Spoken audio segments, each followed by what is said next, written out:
Hello and welcome to Cybersecurity Business. I'm your host, Kevin Pouche, the COO of logix, and in place of Kevin West today, we have Katie Haug, our marketing director. Hello. Katie, say hello to our audience. Hello. Thanks for having me.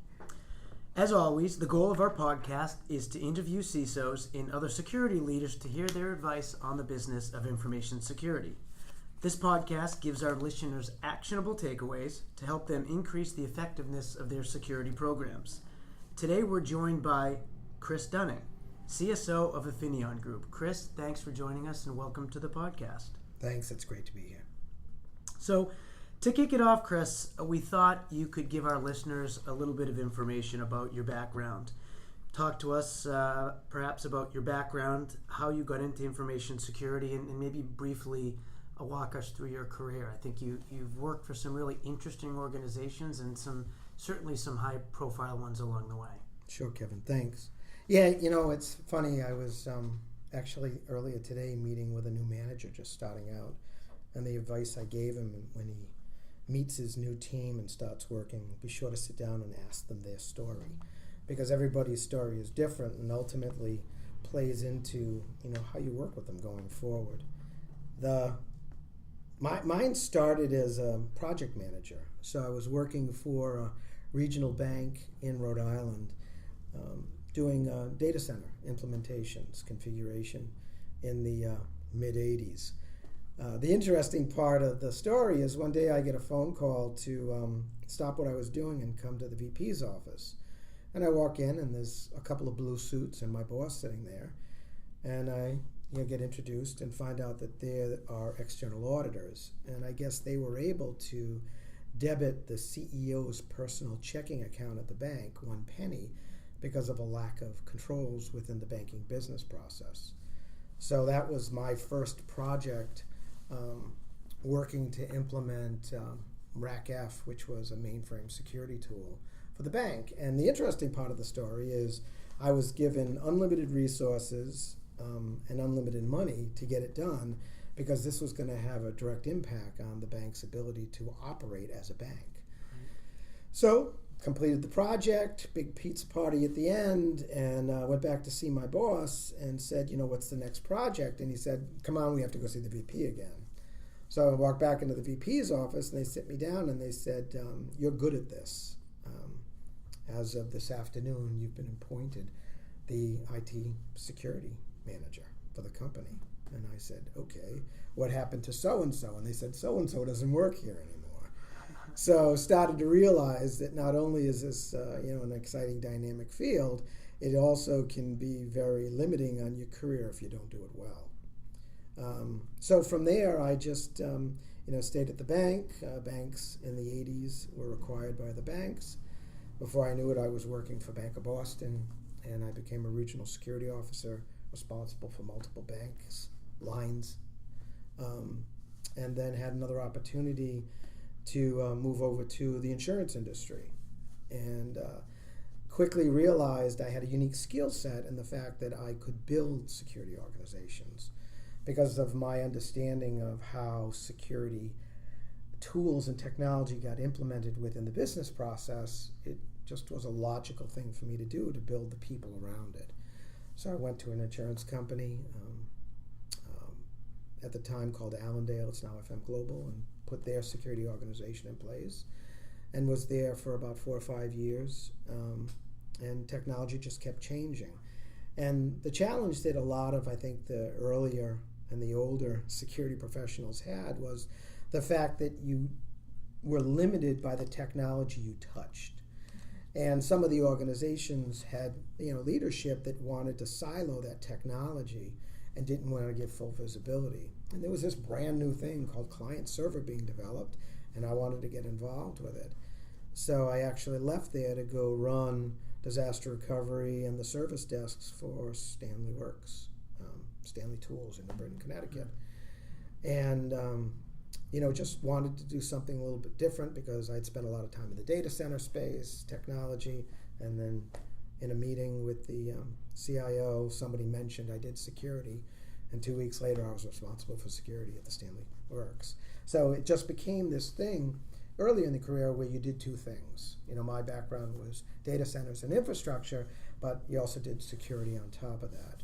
And then I had a real good friend of mine who had been reaching out to me, who had left Stanley and gone over to Staples and wanted me to come over and join to work in the data center space, kind of lead that organization. And it took a year for me to kind of get settled because changes in my personal life. So between that time, I worked for a consulting firm that focused around HIPAA for a year, and then I also worked for IBM for about a year. And then finally made my way over to Staples, where I became a director responsible for production delivery, which was the data center organization. But security was under it. So this was really the start in the early, late 90s, early 2000, when security was starting to be recognized as a true leadership role that had to be recognized and reported at the senior level within the company. Staples at the time was a very big company, and it was buried kind of deep within the operations side, and this was just trying to get it higher up, closer to the CIO. So about 2 years, I think, into that tenure, things started to change. Large-scale breaches in the Northeast. Everybody was talking about BJ's, which was down the road, and all sorts of things happening. And it's when a lot of the compliance requirements, when PCI started to evolve from, the CISP program into the true PCI program, and SOX was being launched, and the CIO at the time said it was time for me to move into that role full time. And then for the remainder of my tenure, about 7 years, that's what I was responsible for at Staples, through all different iterations of challenges from a business process point of view. But it's where I kind of really started to focus on this view with one of my co-workers. I'll give him a shout out, Ed Kelleher, who was really smart when it came to understanding the business processes. And so he taught me a lot, and I've used that ever since as kind of my foundation for establishing any good, strong security program within an organization.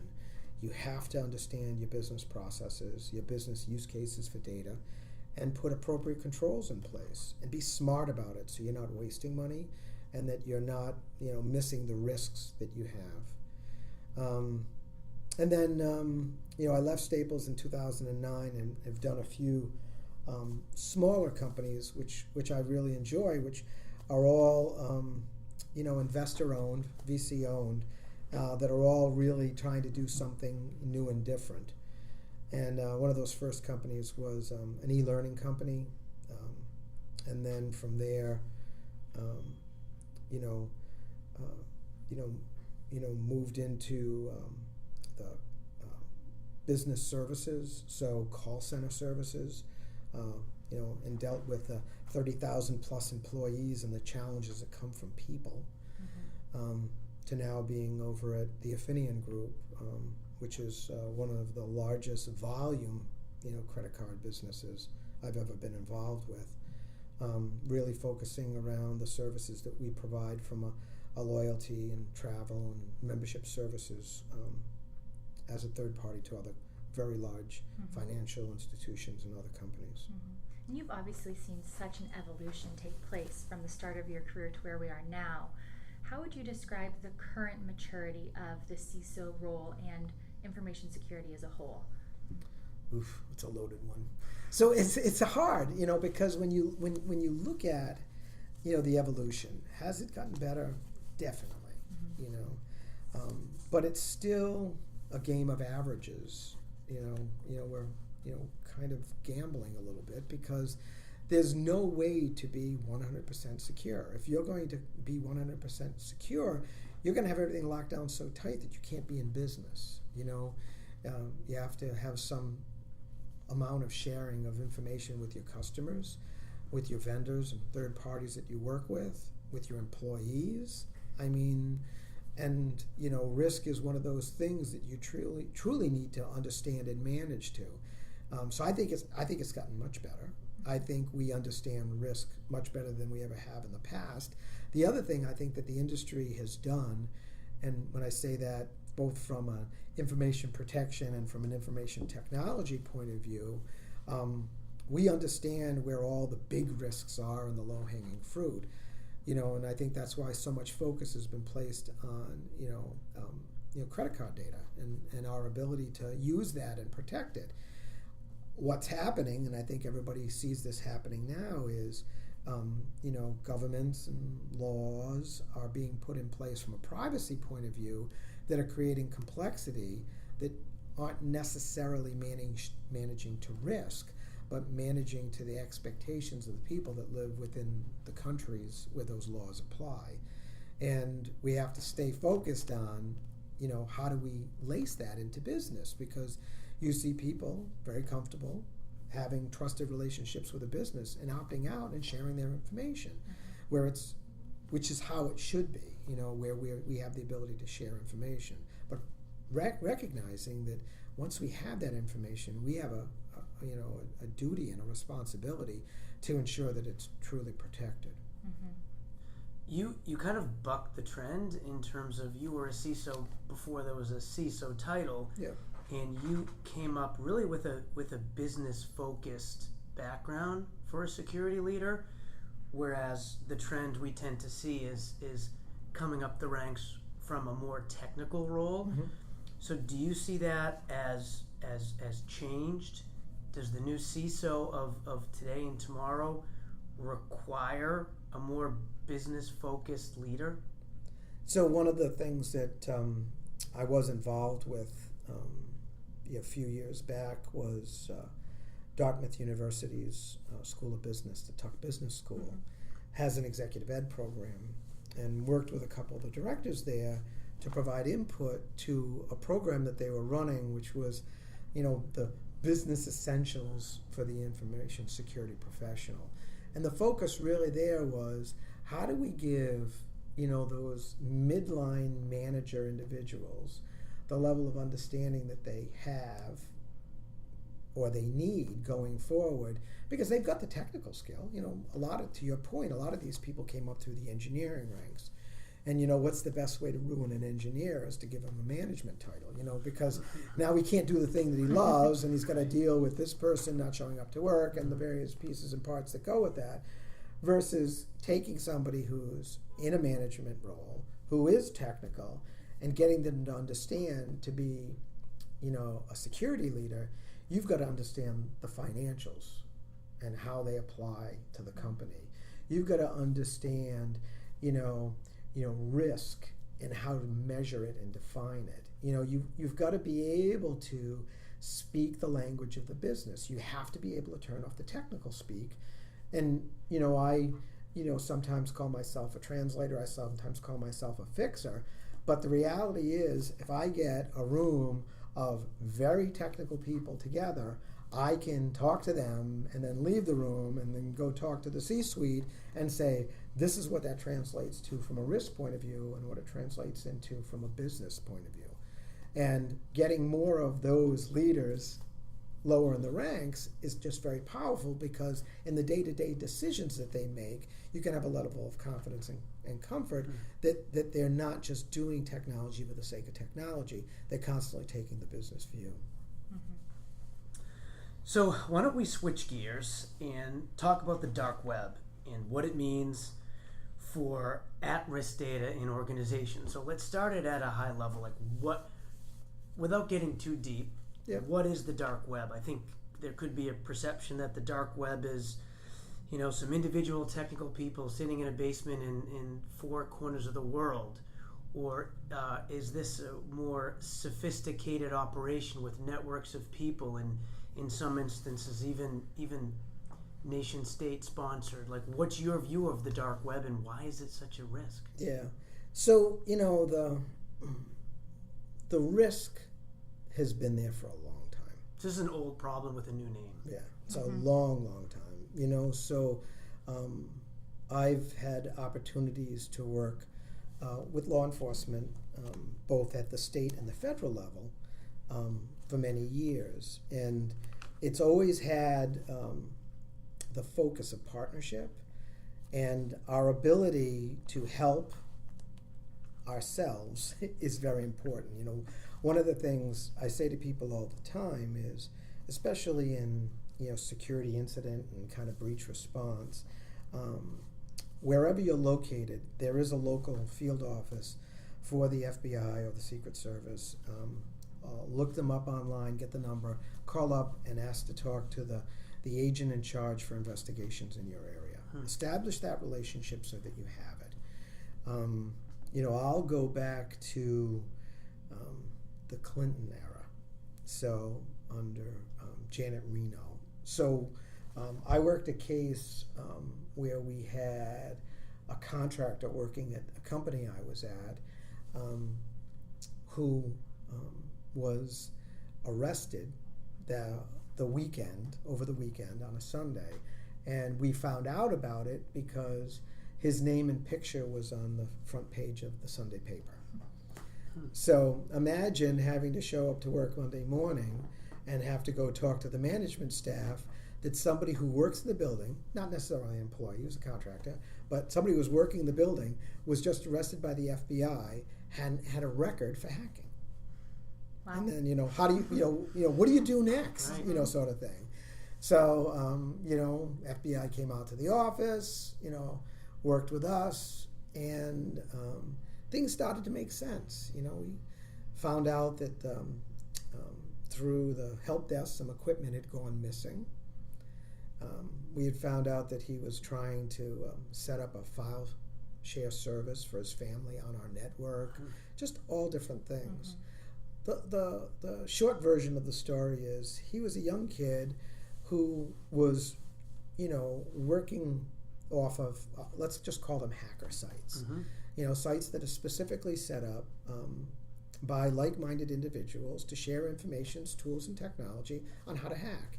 And he was frequenting himself there. So we, walked him out the door, provided the evidence to the FBI, and he got a year in federal prison. And so, it's 25 years ago. His ambition was to become a great hacker, not to steal anything, not to gain value or money. So today, it's very different. Today, it is nation-state funded. It is in certain parts of the world where individuals see a better career path by taking that route, and they are actually recruited to do it. And they can make less money taking the legal route, or they can make lots and lots of money taking the illegal route. Now, is that the majority of the population? No, but companies like Russia and China, have very active programs where they're looking to find what they can about us. China is a little bit different. China is a country that looked to grow and evolve through taking of information, and that's well known. And for years they've been doing it. What a lot of people don't know is the amount of support that the government places into everything to do that. One of the opportunities I had was to spend some time with an individual who was a former,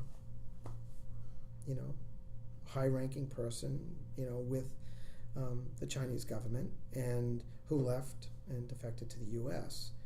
and shared the fact that, that their entire philosophy was to just steal everything that they could from us. And in most cases, we made it easy because as a country, we don't recognize that philosophy or believe that that's the right way to do it. There's also this value that comes from information. And, we've talked about this before, where the focus around, protecting PII and protecting, credit card and protecting, health information. There are different regulations like PCI and HIPAA and GLB and now, a lot of the specific requirements coming in from Europe through GDPR. But the reality here is a lot of companies, if they actually look closely at their business processes, they'll see that there's other types of data that can be immediately turned into cash. And, call it the dark web, call it, subversive websites, call it just bad people that have access to do those types of things. Everything from your driver's license number to your loyalty cards has value and can be sold immediately for cash on the internet. So how do you quantify that risk into dollars, and can you give us maybe a use case into just how devastating this could be to an organization? Yeah, so the company that I currently work at, we're a large, loyalty company, and gift cards are part of the program that actually, provides services to our customers and our clients. At the end of the day, it's common and for the bad guys to look for business processes that they can manipulate. So most companies say, we want to be on LinkedIn.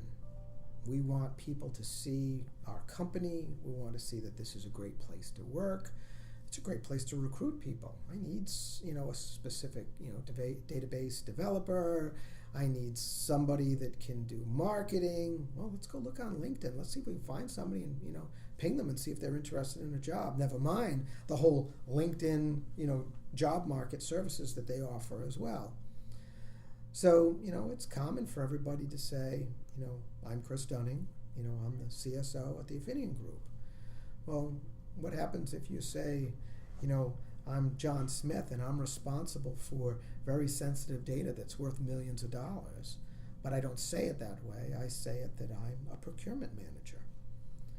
Well, next thing, if I'm a bad guy, what I'm going to do is I'm going to start sending phishing emails to that person. So maybe I can download remote control software and take over his PC and see what he really does, how he does it, and then ultimately manipulate and steal things that are worth, thousands, if not millions of dollars. And that's a very vague way of saying that's a very common thing that happens across a lot of industries. Look at the number of phishing emails that you get.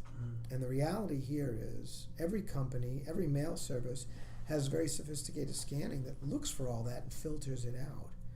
So if you really think about it, the ones that are coming through are the ones that are most sophisticated, number one, or have been specifically targeted at you.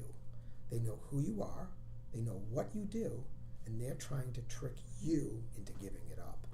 And that's very different than what it was 25 years ago.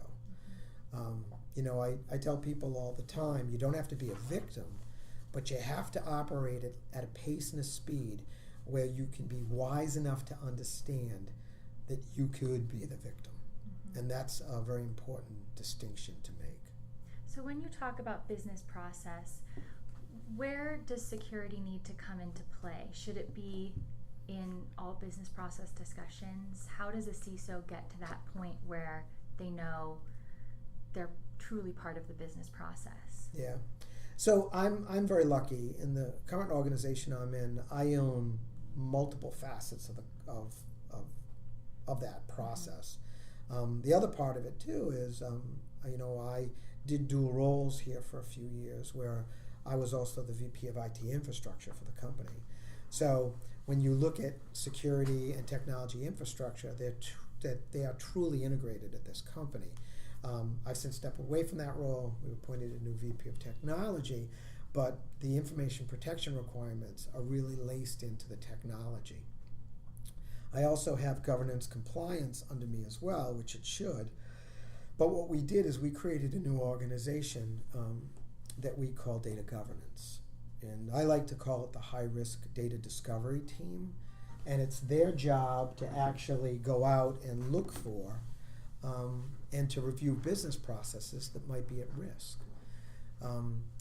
Often, we do samplings when it comes to audits. We don't look at everything. When we look at high-risk data discovery, we look at everything. So, looking at any type of process that takes payment, that gives money, that gives data that could be turned into money, talking a little bit about what their value is. Everybody knows credit cards are attacked and searched for within companies when they have incidents or breaches.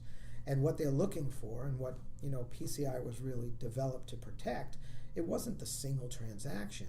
It's the large store of credit cards. The bad guys aren't going to take the time and effort to steal one card. It's too risky, it's too much work, there's just no return on the investment.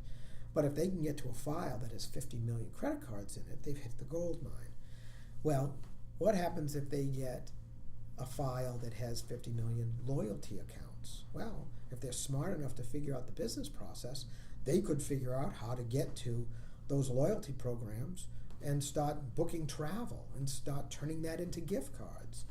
Or what's to say if they break into some biomedical company or some health services company and they download millions of medical records, and those records include prescriptions for some opioid, and they find a way to manipulate the business process to then turn that into medications that they're able to sell or steal.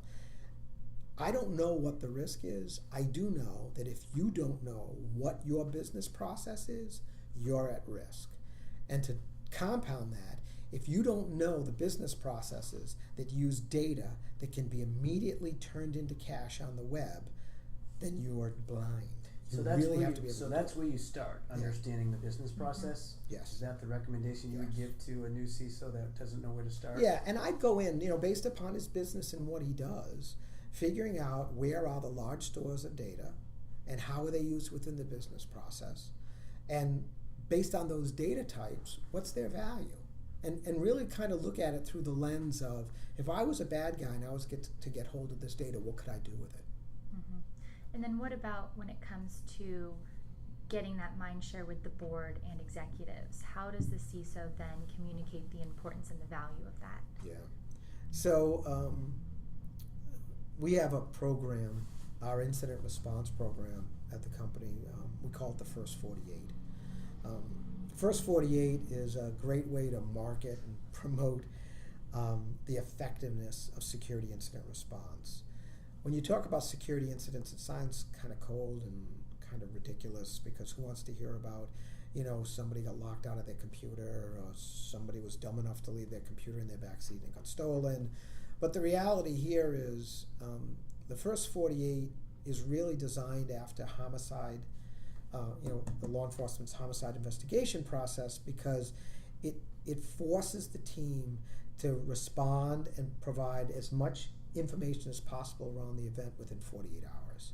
And then you make a decision. You either becomes a larger event or you shut it down so you don't waste the team's time. But what it also did, it went from, most organizations, every company I've ever gone to work for, the first thing I ask the team when I walk in is, show me your monthly security incident report. And I think, 90% of the companies I've worked at, the response I got was, we don't have security incidents, so we don't have a report. And then usually 2 months after being, tenured into the company, we've got a report that's running between 50 to 100 events a month. And those are small security incidents, but they give you kind of the tone of what's going on, where you're seeing 5 things happening here. That might be a bigger issue that you're not seeing over there. That type of situation. So I think that plays a big part into kind of understanding kind of the risks, the pieces and parts that you need to focus on more than anything else. I'm trying to remember the original question because I was going somewhere with this. Communicating to the board. The board. So then that becomes a quarterly report to the board. And it was so interesting because I'll go in once or twice a year and I'll kind of present to the board on specifically the annual strategy for information protection, whatever issues have come up and kind of what we're dealing with from a risk point of view. But they always want to talk through some of the specifics of the incident report. So I didn't know that it become this really interesting topic at the board meeting, where then I could go in and I could add some kind of color behind some of the events and what had happened. Where originally I wanted it so that I could present to the team those types of things that were creating certain scenarios that might have been bigger issues. The board took it, looked at it, and saw the same thing and wanted to understand what the implications were, either from project priority or funding. You gave an interesting example earlier of somebody potentially spearfishing via LinkedIn, a procurement person. Yep. I know you're a big advocate of internal security training and awareness. So is that part of your overall strategy when thinking about how to better protect yourself from being a victim of data theft on the dark web? Yeah, so I think a lot of it comes down to how often and how creative you are. So we have this thing called the awareness calendar, and what it is it's a calendar that gets published after the fact. So my expectation was that we do so many things that there's no way we can keep track of all the awareness things that are going on, that on a monthly basis we have to create a calendar and show on each day all the stuff that happened, so that we can look at that and say, okay, we're not doing enough consistently through the month. We're doing too much at the top. We're not doing enough. We missed 2 weeks. What happened? Those types of things. But it has to be real. It has to be real time. So we use the PhishMe tool for phishing. So if somebody gets something, they just click on it. The mail goes away. It gets logged. It goes to the incident response team, and they manage it. Previously, we tell people, oh, if you had a phish happen, call the service desk. That's not going to happen. And then what to do? Don't touch the email. Don't do anything with it. The PhishMe link takes the email right out of their mailbox. All the risk goes away, and we can respond to it.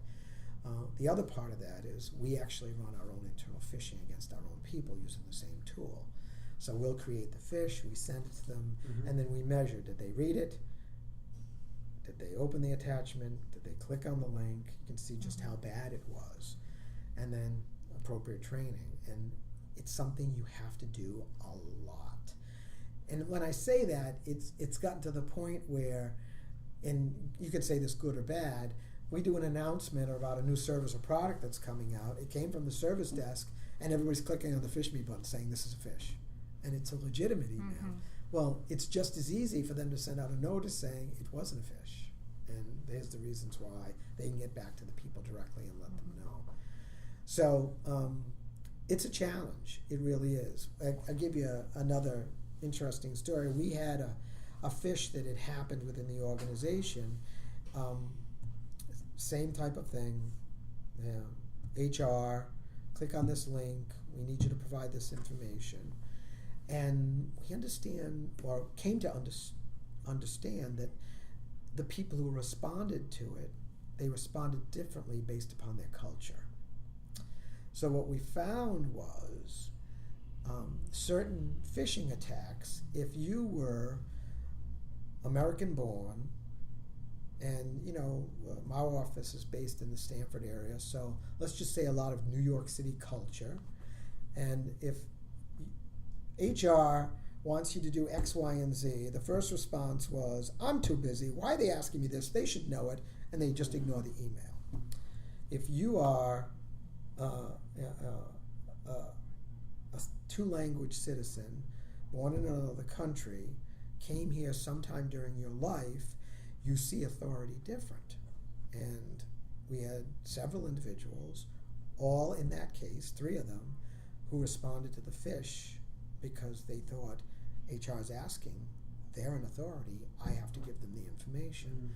So we started to tailor the training to actually tell all employees, no matter where you're from, what country you originated from, or you currently work in, because we're all over the world, no member of management, no member of HR would ever ask you for a password. And we had to reinforce that over and over again, because they saw authority as different.